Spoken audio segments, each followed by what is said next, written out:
प्रतीक्षारत थे वो घड़ी आ गई है। चूंकि सभा मर्यादित ढंग से शुरू हुई थी, लेकिन बीच में कुछ कार्यकर्ता सभा की मर्यादा को भंग करके बाहर भोजन के लिए चले गए, जो कहीं से शोभनीय नहीं था। अध्यक्षीय भाषण होने के बाद हम आप अपने कार्यों में व्यस्त होते तो ज़्यादा बेहतर रहता।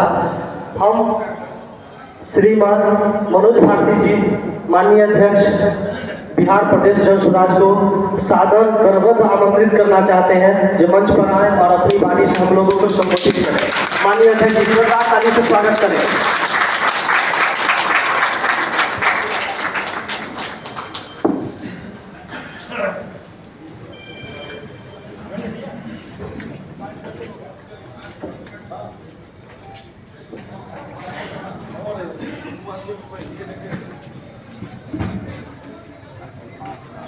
भारत रत्न श्रद्धेय कर्पूरी ठाकुर जी की इस धरती पर अध्यक्ष के रूप में मैं पहली बार आया हूँ। मैं इस धरती को नमन करता हूँ। आप सब सुबह से हमारे आने के इंतज़ार में हैं और आपका यहाँ आने का बहुत बहुत धन्यवाद।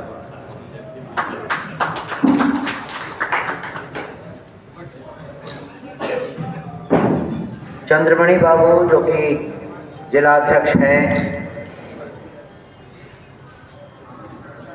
उनका मैं अभिवादन करता हूँ। इस आयोजन में लीड लेने के लिए पटना से मेरे साथ आए हुए मेरे सीनियर सहयोगी श्री NP मंडल जी,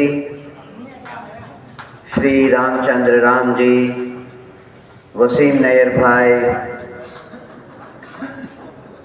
आप सब लोग जो मंच पर आसीन हैं और बहुत सारे लोग जो हमारे सामने हैं, उन सब का भी बहुत बहुत अभिवादन। मेरे आगे बहुत सारे लोगों ने बहुत तरह से जन सुराज और इसके अभियान के बारे में कहा है।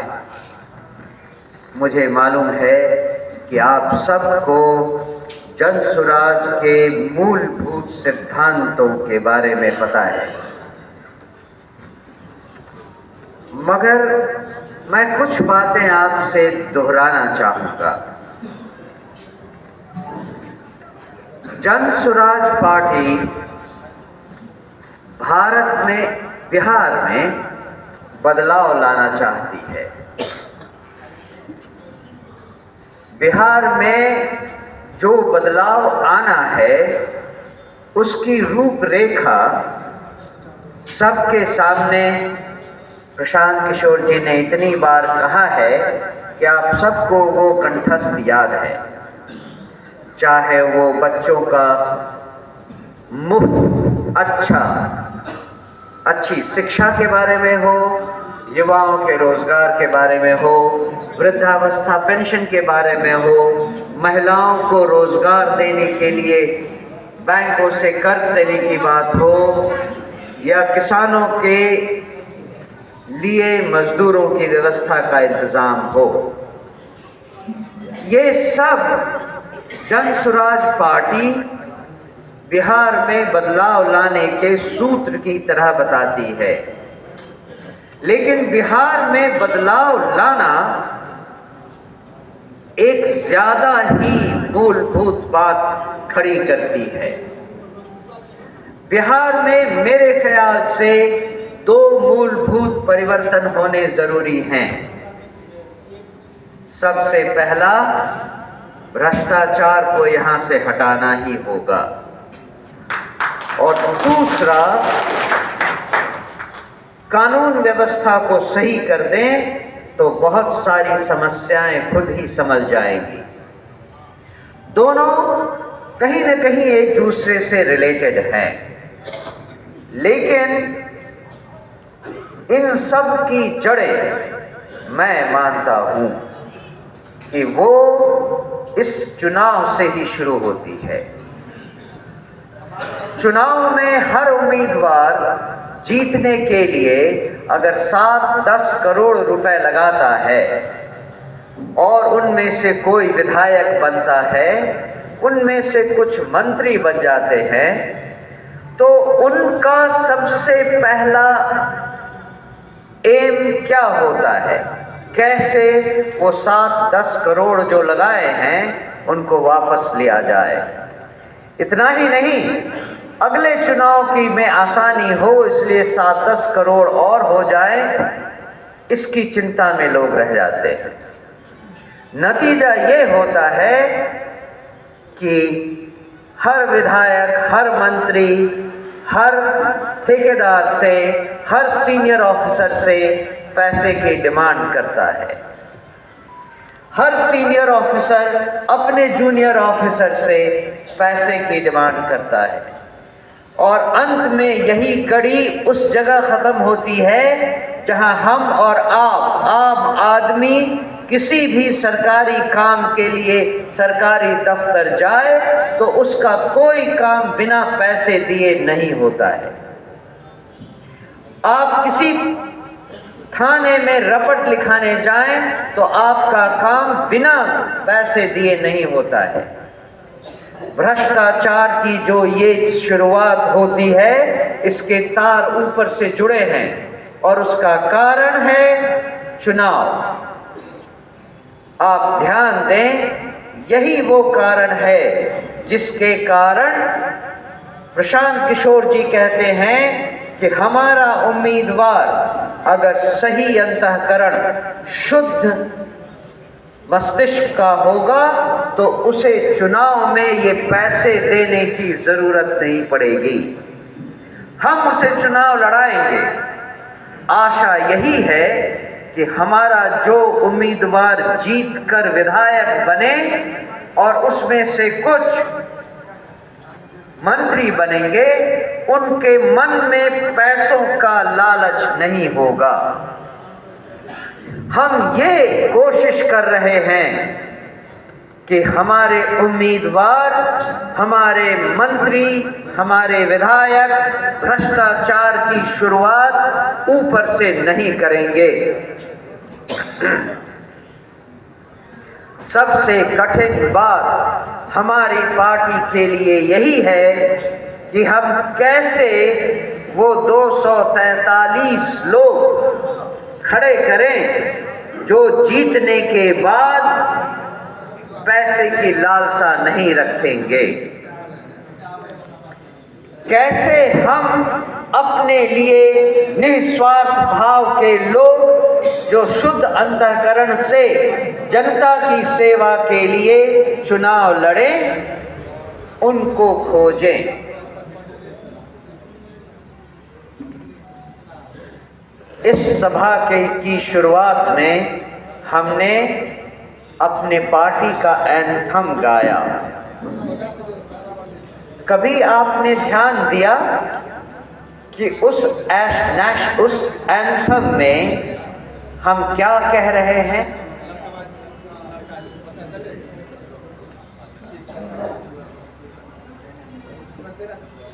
कुछ लोग फोन पर बात कर रहे हैं।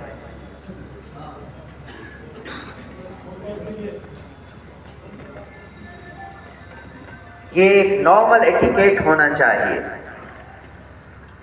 सभा में आने के समय आपका फोन साइलेंट मोड पे स्विच ऑफ होना चाहिए। अगर इतनी भी कर्टसी नहीं है तो फिर आप जनसुराजी कैसे हो सकते हैं? जो मैं कह रहा हूं उसका मर्म ही यही है। हमने अपने एंथम में कहा, इतनी शक्ति हमें देना दाता, मन का विश्वास कमजोर होना। हम चले नेक रास्ते पे, हमसे भूल कर भी कोई भूल होना। ये केवल कहने की बात नहीं है, कुछ सोचकर प्रशांत किशोर जी ने इसे अपने पार्टी का एंथम बनाया। हम जनसुराजी तब बनेंगे जब हम खुद को थोड़ा थोड़ा बदलेंगे। हम समाज को बदलने की बात करते हैं, समाज तो हमसे बना है। अगर हम नहीं बदले तो हम समाज को क्या बदलेंगे? आप सब जानते हैं, मैं 4 देशों में भारत का राजदूत रह चुका हूं। 8 देशों में मैंने भारत सरकार की सेवा की है। बाकी देशों को छोड़िए, जो विकसित देश हैं उनको छोड़िए। इंडोनेशिया में मैं अंतिम बार राजदूत था। इंडोनेशिया हमसे भी नीचे के स्तर पर आता है। विश्व में हम 5वीं बड़ी अर्थव्यवस्था हैं। इंडोनेशिया 16वीं सबसे बड़ी अर्थव्यवस्था है।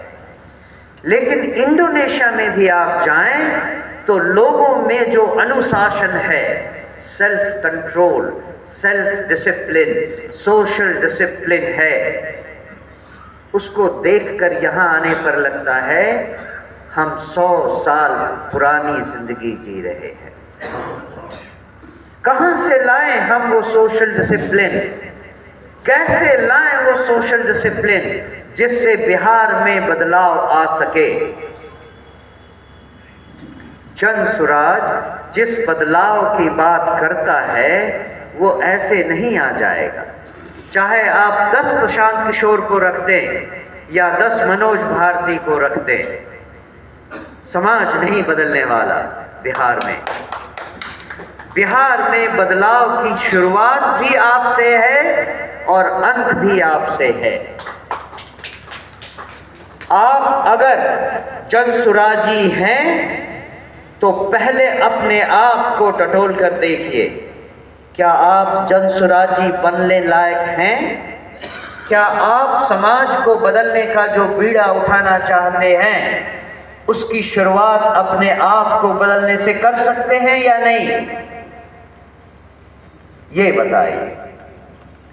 आप सब अगर अपने इस ऑर्गेनाइजेशन में संतुलित व्यवहार नहीं कर सकते, एक दूसरे की टांग खींचने के बजाय साथ रहकर काम नहीं कर सकते, तो आप कैसे जनसुराजी हैं? आप क्या कर सकते हैं? अगर आप एक जनसभा की मर्यादा नहीं रख सकते तो फिर आप कैसे जनसुराजी हैं? मुझे तो समझ में नहीं आता।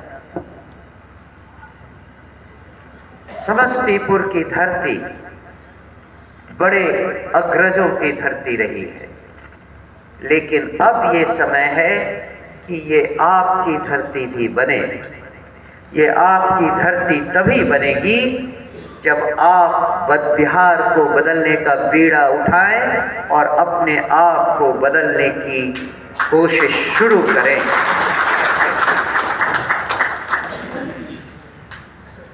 इसी कड़ी में मैं आपको कुछ बातें संगठन की बताना चाहता हूं। आप में से कुछ लोगों ने पिछले उपचुनाव के बारे में कुछ कहा। हम 4 जगहों पे उपचुनाव लड़े। बहुत लोग कहते हैं कि हम हारे, लेकिन मुझे नहीं लगता है कि हम ये उपचुनाव हारे। इस उपचुनाव में हमने अपने आप को जाना, अपनी कमियों को पहचाना और उन कमियों को मानकर उसमें सुधार लाने की चेष्टा शुरू हो चुकी है। अंग्रेजी में कहते हैं to err is human, Hindi में कहते हैं गलती करना हमारी प्रकृति है, मानव प्रकृति है, हमसे गलती हो जाती है। तो गलती करना प्रकृति है, गलती मानना संस्कृति है, लेकिन गलती सुधारना प्रगति है। तो हम इन 4 उपचुनाव में जो गलतियां हुई उन्हें मानते हैं और मानकर सुधारने की कोशिश में लगे हैं। उसी क्रम में मैं आपके बीच आया हूं। पहली गलती जो हम सुधारना चाहते हैं वो ये है कि उस उपचुनाव में हमने राजनीतिक दल होने के बदले राजनीतिक लीडर होने की भूमिका निभाने के बदले प्रोफेशनल टीम को ज़्यादा महत्ता दी। JSPT और IPAC ने जो संचालन किया उसके कारण जो हमें फायदे हुए उनका अलग रोल है, लेकिन जो हमें नुकसान हुआ उसको सही करने का समय आ गया है। इसीलिए मैं ये जिम्मेदारी आप सबको देता हूं। जो जहां पर संगठन से जुड़े नेता, पदाधिकारी, कर्मयोगी हैं, अब ये सारी जिम्मेदारी आपकी है। मैं जिलाध्यक्ष से शुरू करता हूं। जिलाध्यक्ष ये सोच लें कि आगे की कार्यवाही क्या होनी है, कैसे होनी है, उसके लिए कौन जिम्मेदारी लेगा, किसको पावर डेलीगेट करना है, किसको कौन सा काम सौंपना है, कौन सा काम करना है, इन सब की रूपरेखा भी आप तय करें और इसका एग्जीक्यूशन भी आपको करना है। कोई भी JSPT या IPAC की बैसाखी लेकर चलने की जरूरत नहीं है। JSPT के लोग आपकी बातों को मानकर उस पर अमल करने के लिए यहाँ हैं, लेकिन राह दिखाने का काम आप लें, आपकी जिम्मेदारी होनी चाहिए। और यही संदेश अनुमंडल के पदाधिकारियों के लिए है, प्रखंड के पदाधिकारियों के लिए है और पंचायत के पदाधिकारियों के लिए है। आप सब इस बात के लिए जिम्मेदार हैं कि आप अपने क्षेत्र में क्या काम कर रहे हैं। इसमें सबसे पहला काम होगा, जो मुझे पता चला है, कि अगर जिले में 251 लोगों की कार्यकारिणी है तो सारे लोग एक्टिव नहीं हैं। बहुत सारे लोग तो शायद इस पार्टी में भी नहीं रहना चाहते हैं। तो ये काम मैं आप सबको सौंपता हूं, हर लेवल पर। जिलाध्यक्ष इसकी जिम्मेदारी लें, अनुमंडल अध्यक्ष अपने एरिया की जिम्मेदारी लें, प्रखंड अध्यक्ष अपने प्रखंड की जिम्मेदारी लें और पंचायत के अध्यक्ष अपने पंचायत की जिम्मेदारी लें। अगले 7 दिन में आपके कार्यकारिणी में हर आदमी, हर महिला जन स्वराज की ब्रांडिंग दिखाए। अपने गाड़ी पर, अपने घर पर, अपने कार्यालय में, अपने दुकान पर, आप जहां हैं वहां पर जन स्वराज का झंडा, उसका लोगो, उसकी कोई भी चीज दिखनी चाहिए। सारे अध्यक्ष विभिन्न लेवल पे, सारे अध्यक्ष कल सुबह तक अपने मेंबर्स को व्हाट्सएप मैसेज कर दें कि 1 सप्ताह का समय है आपके पास। 1 सप्ताह के बाद जिन जिन लोगों ने ये ब्रांडिंग नहीं की है उनके खिलाफ कार्रवाई करने के लिए प्रदेश के अध्यक्ष को एक नोटिस भेजा जाएगा। हर आदमी, हर औरत 1 सप्ताह के भीतर जो कार्यकारिणी में है अपनी जगह पर ब्रांडिंग शुरू करे। ये एक निर्देश है जो प्रदेश की तरफ से आपके पास आया है। ये काम आपको करना है, कोई JSPT नहीं करेगा। आप पता करें कि आपके यहाँ कौन कार्यकारिणी सदस्य हैं और कौन अभी तक किसी ने अपना चेहरा नहीं दिखाया है। उसको एक मैसेज भेजें, 1 सप्ताह बाद पता करें कि क्या हुआ। जो नहीं करता है ऐसा, उसके खिलाफ उसकी रिपोर्ट आप मुझे सीधे भेजें। दूसरी गलती जो उपचुनाव में सामने आई, 11 नवंबर की शाम तक हम जानते थे कि हम हर गांव में, हर दरवाजे पर, हर परिवार के पास पहुंच चुके हैं। लेकिन 11 जनवरी की शाम से 11 नवंबर की शाम से 13 नवंबर की सुबह तक जब मतदान शुरू हुआ, आपको पता है कि क्या हुआ। लेकिन दूसरों की गलती से ज्यादा हम अपनी गलती पहले स्वीकार करें। हमारे जो बूथ लेवल के कर्मचारी थे वह न तो सही संख्या में थे, न सही तरह से ट्रेनिंग किए हुए थे। इस भूल को सुधारने का समय आ गया है। ये जिम्मेदारी मैं जिला अध्यक्ष के थ्रू सबसे पहले अपने पंचायत के कार्यकारिणी समिति को सौंपता हूं। मॉनिटरिंग का काम जिला अध्यक्ष करें और अनुमंडल के अध्यक्ष करें और प्रखंड के अध्यक्ष करें, लेकिन पंचायत अध्यक्ष और पंचायत कार्यकारिणी समिति इन सब के साथ मिलकर अपने अपने पंचायत में जितने बूथ हैं उनको आइडेंटिफाई करें और हर बूथ के लिए 10 युवा साथी को चुनें।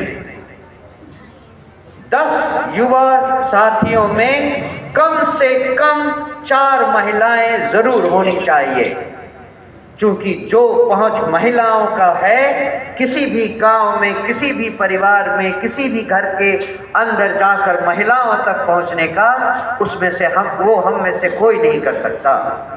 महिलाओं का जो रोल है उसे हम सबको मानना चाहिए और उसे तरजीह देने की जरूरत है।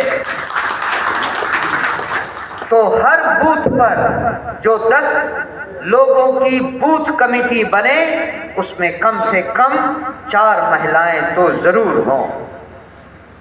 ये बूथ कमेटी 31 जनवरी तक पूरी हो जानी चाहिए, जिसकी इंफॉर्मेशन जिला अध्यक्ष, प्रदेश अध्यक्ष को भेजें। आई होप कि कोई इन बातों को नोट कर रहा है। 31 जनवरी तक हर बूथ पर 10-10 लोगों की बूथ कमेटी बने, उसकी जानकारी प्रदेश अध्यक्ष को 31 जनवरी तक मिल जानी चाहिए, जिससे कि उन सब की ट्रेनिंग शुरू हो सके। उन सबको ट्रेनिंग दी जाएगी कि क्या उनका कर्तव्य है, क्या उनके अधिकार है, बूथ पर उन्हें क्या देखना है, क्या करना है और क्या नहीं करना है। तो ये 2 काम हम जरूर करें और उसके टाइमलाइन को मैंने आपको बता दिया है। एक बात जो मंडल साहब ने कही, अगली बार जब मैं यहाँ आऊं या प्रदेश से कोई भी कमिटी आए तो ये स्वागत भाषण नहीं होने चाहिए। हर लेवल पर हर कार्यकर्ता या पदाधिकारी अपने प्रदेश, अपने जिले की, अपने अनुमंडल की, अपने प्रखंड की या अपने पंचायत की पूरी रिपोर्ट पेश करेगा। आज के बाद से मान लीजिए 30 दिनों में, 35 दिनों में या 40 दिनों में फिर से यहाँ मीटिंग होती है, तो इस 40 दिन में आपने क्या किया इसकी रिपोर्ट होनी चाहिए।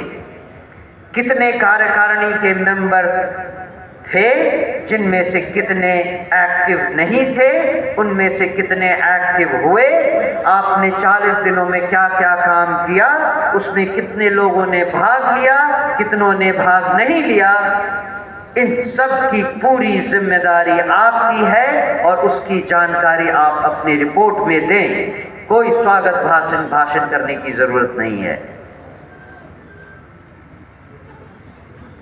मुझे ये मालूम है कि आप सबके मन में कुछ सवाल हैं जो कि मुझे पिछले कुछ जिलों में जाने पर लोगों ने पूछे। उनमें से कुछ सवालों के जवाब मैं आपको अपने आप दे देता हूँ। लोगों ने कहा कि सारे कार्यकारिणी मेंबर्स में कुछ न कुछ संसाधनों का इंतज़ाम होना चाहिए, बिना उसके काम करना बहुत मुश्किल है।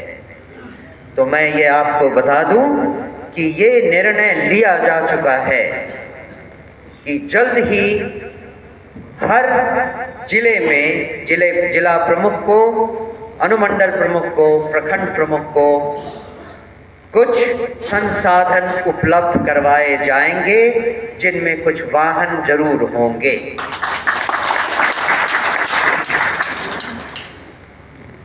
मुझे मालूम है कि कुछ कामों को करने के लिए कुछ कोष की व्यवस्था होनी चाहिए। इसके बारे में भी अब तक कुछ नहीं हुआ, क्योंकि पार्टी के नाम पे केवल मैं अकेला था वहाँ पर, पार्टी अध्यक्ष। आपको मालूम है 3 दिन पहले हमारी कोर कमेटी की मीटिंग हुई, जिसमें बहुत सारे निर्णय लिए गए। उनमें से कुछ निर्णय ऐसे थे जिसमें एक कोषाध्यक्ष का भी पद लाया गया है। मुझे आशा है कि जल्द ही कोष का वितरण कैसे हो, इसके बारे में आप सबको बताया जाएगा। दूसरा सवाल जो था वो था कि हमारे पास पब्लिसिटी मटेरियल ख़त्म हो गए हैं, न झंडे हैं, न लोगो है, न कोई और मटेरियल है। ये बात सच है। पिछले 2 महीने से, जब से 2 अक्टूबर की मीटिंग हुई है, नए पब्लिसिटी मटेरियल्स नहीं बनाए गए हैं। उसका एक कारण था कि हमारे लोगों पर महात्मा गांधी जी की तस्वीर के साथ साथ डॉक्टर अंबेडकर की तस्वीर भी आनी थी। उसका निर्णय भी 3 दिन पहले कोर कमेटी की बैठक में हुआ है। और अब जो लोगो आएगा, जो पब्लिसिटी मटेरियल बनेगा, उसमें ये दोनों ही महापुरुषों की तस्वीर होगी। आपको नया पब्लिसिटी मटेरियल बहुत जल्दी ही मुहैया करवाया जाएगा। तो मैं अब और आपसे कुछ नहीं कहूँगा। आप सबने मेरी बातों को ध्यान से सुना, इसके लिए बहुत बहुत धन्यवाद। लेकिन मैं चाहता हूँ आप में से जिन जिन को कोई सवाल पूछना है, आप में से जो कोई इफ़ेक्टिव कमेंट करना चाहते हैं, मैं 5 ऐसे लोगों को ये मौका देना चाहता हूँ। आप अपना सवाल करें, मैं यहाँ खड़े खड़े आपका जवाब देने को तैयार हूँ। तो 5 सवाल। पहला सवाल वहाँ है, प्लीज़। सर, मैं संदीप रोशन, पूरा मंगलगढ़ हसनपुर से हूँ और 2 साल पहले जब समाज में जुड़ा था। अभी सर मैं 2 अक्टूबर को जब पार्टी की मीटिंग थी पटना में, तो उसके बाद मैं जनसुराज की सदस्यता ले चुका हूँ। तो मैं 2 अक्टूबर के बाद मैं पटना से लौट रहा था, तो उस दिन मैं भीड़ देखी वहाँ। उसके बाद मुझे लगा कि अब मुझे जनसुराज की सदस्यता ले लेनी चाहिए। सर, मैं समस्तीपुर ज़िले के शैक्षिक व्यवस्था पे बात करना, थोड़ा सा एक सवाल यह है कि प्रशांत किशोर जी को मैं बहुत दिनों से सुन रहा हूँ। उन्होंने कई बार कहा है कि अपने यहाँ पूरे देश के साथ साथ बिहार में जो प्राथमिक शिक्षा है वहाँ खिचड़ी मिल रही है, और जो उच्च शिक्षा है वहाँ डिग्री केवल मिल रही है। तो सर, शैक्षिक व्यवस्था के परिवर्तन के लिए जनसुराज का क्या आगे का प्लान है, और इसमें युवाओं की क्या भागीदारी होगी? दूसरा सवाल ये है सर। एक सवाल बस 1 मिनट। दूसरा सवाल किसी दूसरे को पूछ। Okay sir, thank you. शिक्षा नीति ऐसी है जो जनसुराज अभियान की आत्मा में बसती है। हमारा पहला और सबसे प्रमुख काम होगा शिक्षा नीति में सुधार लाना। इसके बारे में जो एक बात प्रशांत जी ने खुले मंच से कहा है कि अगर जनता के आशीर्वाद से जनसुराज की सरकार आई तो 3 महीने के अंदर हर बच्चा, हर गांव में, हर कस्बे में, हर जगह हर बच्चे को अच्छी मुफ्त शिक्षा दी जाएगी। अगर किसी के पास पब्लिक स्कूल में जाने का सामर्थ्य नहीं है तो उस बच्चे को पब्लिक स्कूल में सरकारी खर्चे पे भेजा जाएगा। ये आपको बताता है कि शिक्षा के बारे में जन स्वराज क्या सोचता है। जहाँ तक पूरी शिक्षा व्यवस्था का सवाल है, फरवरी के अंत में या मार्च की बिगिनिंग में जब हमारा विजन डॉक्यूमेंट आएगा, उसमें आपको शिक्षा के बारे में एक समग्र रूपरेखा देखने को मिलेगा। वो एक ऐसा कॉम्पोजिट मॉडल होगा, एक अच्छा समग्र मॉडल होगा जिसमें हर लेवल पर शिक्षा और शिक्षा के बाद रोजगार कहां से मिले, ये इंटरकनेक्टेड होगा, एक दूसरे से निर्भर करेगा। युवा लोगों का ये रोल होगा उसमें कि जितनी भी तैयारी होगी युवाओं को रोजगार के लिए तैयार करने के लिए, उन सब में हमारे युवा साथियों को जुड़ने का, काम करने का, खुद रोजगार पाने का मौका मिलेगा। वो जनसुराजी भी रहेंगे, रोजगार भी पाएंगे और दूसरों को रोजगार देने के लिए शिक्षा भी देंगे। दूसरा सवाल,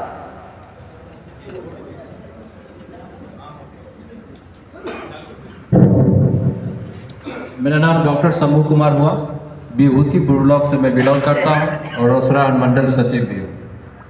मैं सुझाव और सवाल दोनों करूँगा कि मैं चाहता हूँ कि प्रत्येक वार्ड में 10 सदस्य सक्रिय रूप से हो, ताकि हर पंचायत में कम से कम अगर 15 वार्ड है तो 15 तरह के 150 लोग हमसे भागीदार के रूप में जुड़ेंगे और मात्र 3-3 लोग को ही प्रभावित करते हैं तो हमारी संख्या उतनी हो जाती है जितना के लिए हम सदन में झंडा फहराने के लिए और सदन में बैठने के काबिल हो जाए। लेकिन यह दुखद पहलू है कि हम सभी लोग प्रशांत जी के ही भरोसे बैठे हुए हैं, प्रशांत जी की भाषण सुनने के लिए, प्रशांत जी की पैसे से सहयोग लेने के लिए। अब यहाँ के जो कार्यकर्ता है वो हतोत्साहित होते जा रहे हैं और टूटते जा रहे हैं। मैंने कहा था और मैंने एक इंटरव्यू में दिया कि यहाँ हर किसी को प्रशांत बनना पड़ेगा। एक पंचायत में, एक गांव में अगर किसी के साथ कोई घटना घटती है तो प्रशांत जी को ये खबर भी नहीं होगा, और शायद खबर भूल से हो भी जाए तो शायद वो आ नहीं पाएंगे, चाहे कारण जो भी। लेकिन हर पंचायत में, हर वार्ड में अगर एक प्रशांत खड़ा हो तो तत्क्षण हमें जिस तरह की सहयोग होगा करेंगे। आज दुखद पहलू है कि हमारे वरिष्ठ साथी हमें पहचान तक नहीं पाते हैं।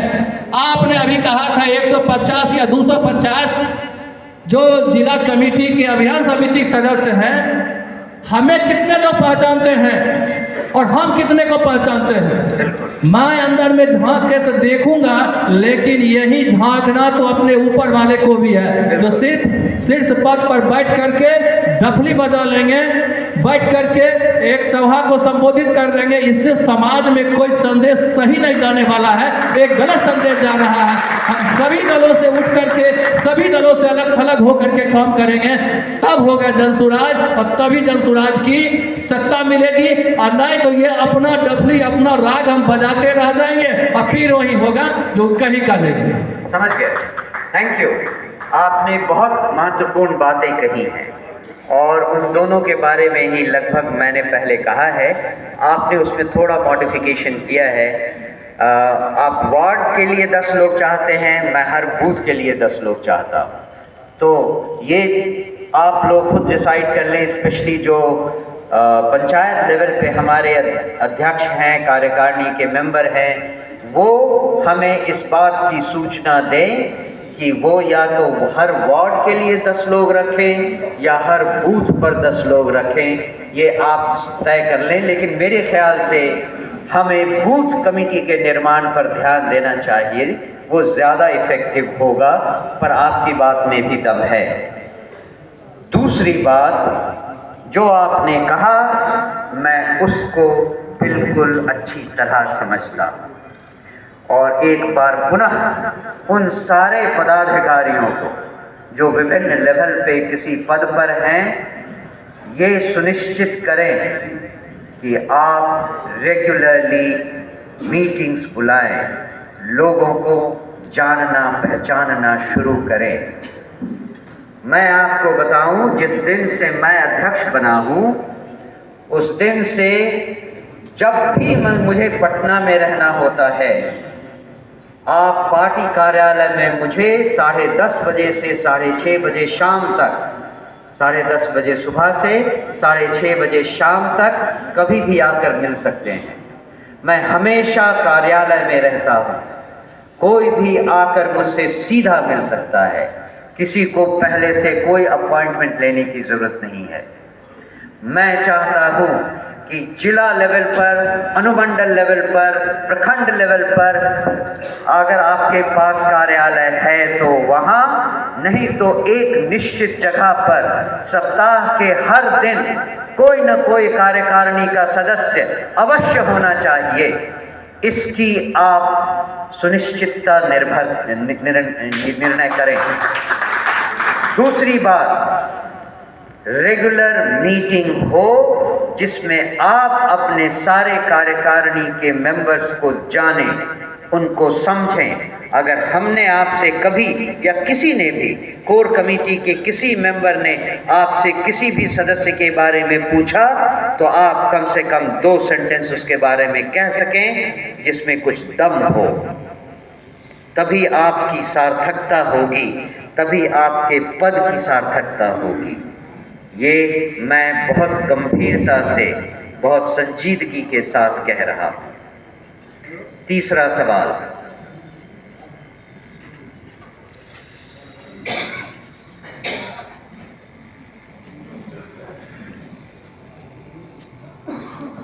सर, मेरा सवाल सर वोटर लिस्ट से रिलेटेड है सर। हाँ जी सर, वोटर लिस्ट से रिलेटेड ये है कि सर, जो उपचुनाव हुआ, उपचुनाव में जो प्रधान जी जो हमारे कैंडिडेट को जो घोषणा किए थे, तो उनका वोटर लिस्ट में नाम नहीं था किसी साजिश के कारण। जी, इसी से रिलेटेड है कि हमारे यहाँ भी जो BLO है वो वोटर लिस्ट में नाम नहीं जोड़ रहे हैं, घर घर आके सर्वे कर रहे हैं जो। तो इसके लिए हम प्रखंड अध्यक्ष से मिलकर और ब्लॉक प्रखंड विकास पदाधिकारी और जिला निर्वाचन पदाधिकारी पर दबाव डाला जाए कि इसको सही से किया जाए। और वोटर लिस्ट चुनाव से 2-3 महीना पहले एक प्रति हर एक बूथ पर अवेलेबल कराया जाए। इससे हमें किनका नाम है नहीं, क्योंकि सर 2020 के चुनाव में हमारे घर से 2 अंकल का वोटर लिस्ट से डिलीट कर दिया गया था। सवाल मैं समझ गया, समस्या भी समझ गया, धन्यवाद।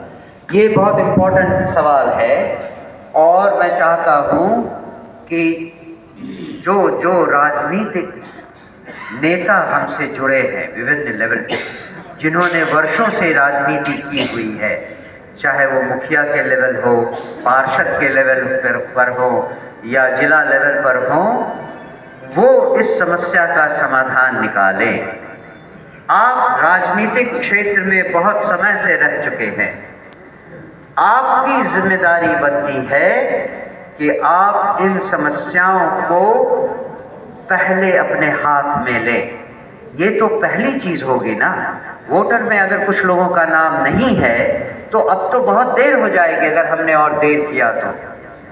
वो लोग जो अपने आप को राजनीतिक नेता कह रहे हैं और उस बेसिस पे इस सभागार में प्रस्तुत हैं, उन सब से ये निवेदन है कि आप अपने अपने अधिकार क्षेत्र में वोटर्स की लिस्ट पर ध्यान दें। जो लोग वोटर लिस्ट में शामिल नहीं हैं, गलत ढंग से शामिल नहीं हैं, उसके लिए उचित कार्रवाई की जाए।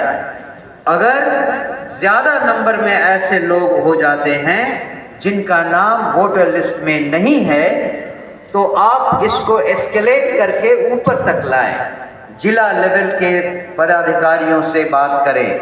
जिला लेवल के पदाधिकारी अगर इसमें कुछ नहीं कर पाते हैं तो फिर कोर कमेटी के मेंबर से आप बात करें। हमारे एनपी मंडल जी हैं जो कि बहुत बहुत गहरी पहुंच रखते हैं, चाहे वो राजनीतिक दल में हो या प्रशासन में हो। हमारे यहाँ बहुत सारे ऐसे लोग हैं, रामचंद्र राम जी हैं जो आपकी मदद कर सकते हैं। पहले समस्या को लोकल लेवल पर सुलझाने का काम आप राजनीतिक लीडर्स को देता हूं मैं, और अगर आपसे नहीं संभले तो आप इसे ऊपर तक ले आइए। सही है? चौथा सवाल। ओ, एक आदमी ऑलरेडी पूछ रहे हैं, ठीक है। मैं राजबली राय विभूतिपुर से युवा प्रखंड अध्यक्ष सर को नमस्कार करता हूं। साथ साथ मेरा सवाल है, सर के द्वारा अभी बताया गया था भ्रष्टाचार के लिए, भ्रष्टाचार पर जो बातें कही गई, जो कहीं ना कहीं चुनाव के द्वारा ही उत्पन्न होती है ये भ्रष्टाचार, तो कैसे इस चुनाव के समय इस पर अंकुश लगाया जाए? क्या प्रारूप तैयार किया गया है पहले से या इस पर स्पष्ट किया जाए? सबसे अनुरोध है। एक्चुअली मैंने इस सवाल का जवाब तो दे दिया है, लेकिन मैं फिर से इसको थोड़ा संक्षेप में बता दूं। हमने पूरी दुनिया की जिम्मेदारी तो नहीं ली है ना, हम तो जन सुराज और जन सुराजी की जिम्मेदारी ले सकते हैं। इसीलिए प्रशांत किशोर जी बार बार कहते हैं कि अगर आप शुद्ध अंतःकरण से, निस्वार्थ भाव से जनता की सेवा के लिए आगे आना चाहते हैं तो आपको हम चुनाव लड़ाएंगे। आपको 7 करोड़ 10 करोड़ लगाने की ज़रूरत नहीं है। आपका जो सामर्थ्य है आप उतना काम करें, बाकी हम पर छोड़ दें।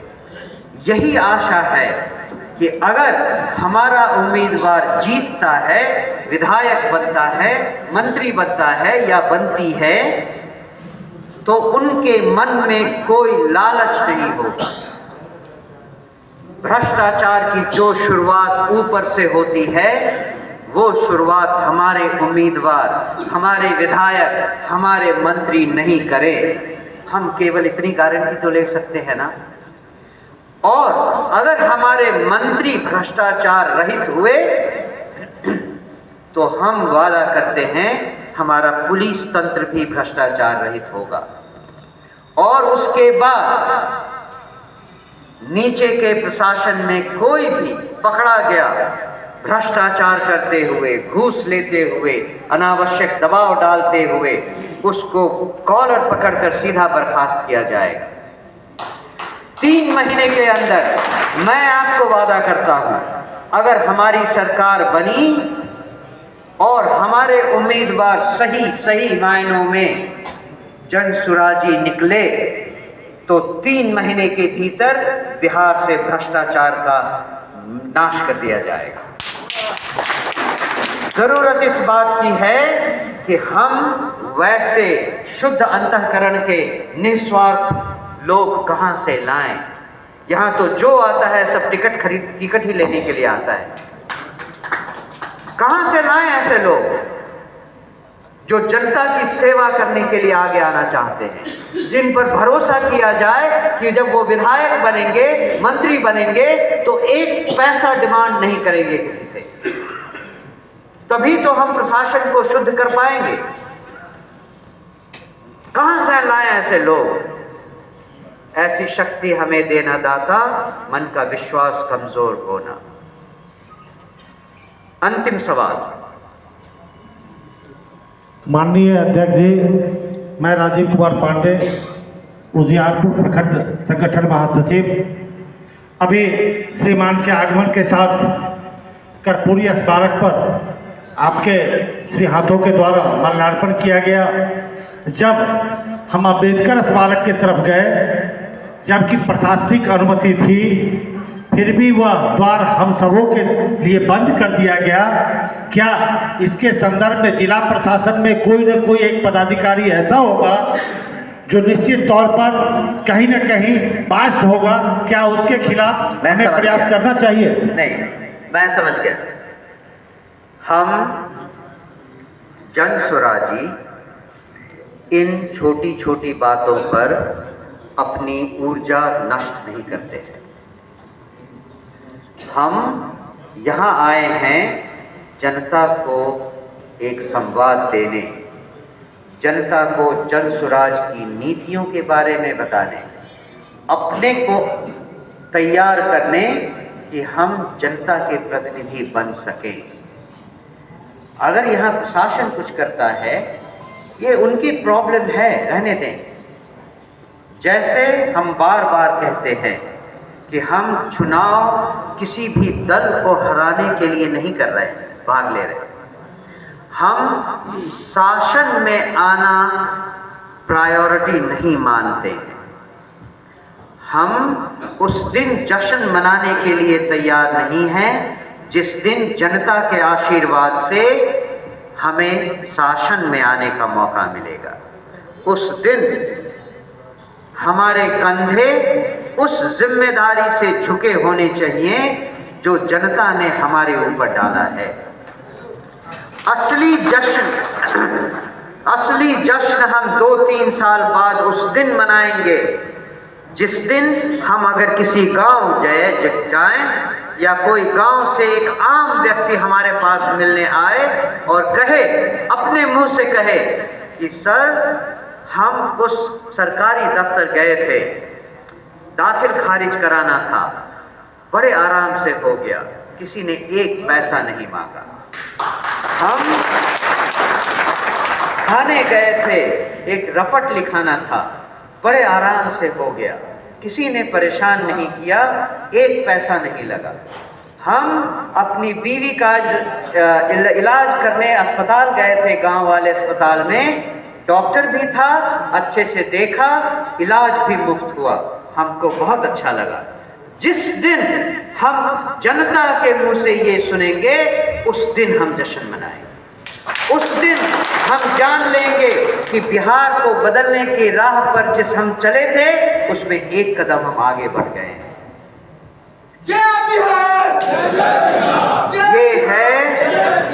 ये है जनसुराज का संकल्प, ये है जनसुराज का सपना, और इसी के लिए हम और आप काम कर रहे हैं। अगर हम इस रास्ते से भटक गए तो शासन में आने से क्या होगा? 2 साल के भीतर हम भी लालू यादव और नीतीश कुमार की तरह भटक जाएंगे अपने रास्ते से। हमें भी जनता वैसे ही गाली देगी जैसे आज हम लालू जी की सरकार को और नीतीश कुमार की सरकार को देते हैं। क्या अंतर रह जाएगा हम में और बाकियों में? अगर हमें सरकार में आना है तो हमें जानना होगा कि हमारा सपना क्या है, हमारी राह क्या है, हमारा रास्ता कहाँ से शुरू होता है, कहाँ तक जाता है। जी, अंतिम सवाल मैं आपसे ले लेता हूँ। हमारे नौजवान आज बेकारी और बेरोजगारी से भटकाव की स्थिति में, हम और हमारी पार्टी यदि आम आवाम के आशीर्वाद से शासन और सत्ता प्राप्त की तो हम अपने युवाओं को कैसे सही दिशा में ला पाएंगे, बेहतर रोजगार दे पाएंगे। मुझे लगता है मैंने आपको ये अवसर देकर थोड़ी गलती कर दी। आप ये सवाल जो कर रहे हैं ये हमारे नीतियों से रिलेटेड नहीं है, पहली बात।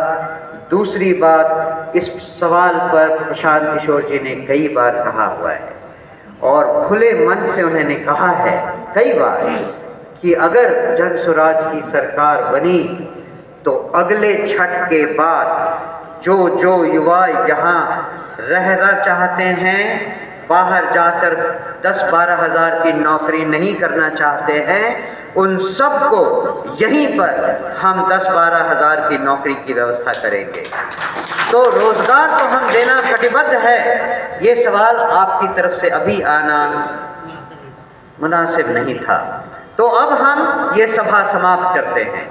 जिनको मुझसे और कुछ सवाल करने हैं वो अभी जो हम थोड़ी देर यहाँ और हैं उसमें आपका स्वागत है। आप मुझसे बात करें, मैं आपके सवाल सुनूंगा और उसके जवाब भी दूंगा, लेकिन मेरे ख्याल से कोई सिंपल कमेंट करके अपना और हमारा समय बर्बाद नहीं कीजिए। जो बातें हो चुकी हैं उन बातों पर फिर से सवाल या कमेंट करके प्लीज समय बर्बाद नहीं करें। बहुत बहुत धन्यवाद। एक बार फिर यहाँ हमारा स्वागत करने के लिए, मेरी बात सुनने के लिए बहुत बहुत शुक्रिया, धन्यवाद। मनोज भारती, जय बिहार। जन स्वराज का एक और ट्रेडिशन याद रखिए, किसी आदमी को लेकर कभी जय जयकार मत कीजिए। प्रशांत किशोर जी भी कई बार कह चुके हैं, आप लोग मानते नहीं हैं। जन स्वराज में केवल बिहार की जय जयकार हो, ज्यादा से ज्यादा जन स्वराज की जय जयकार हो, किसी व्यक्ति की जय जयकार मत कीजिए, इसे ध्यान में रखिए। अध्यक्ष जी, हम सभा समाप्ति की घोषणा करेंगे। परम आदरणीय प्रदेश अध्यक्ष महोदय,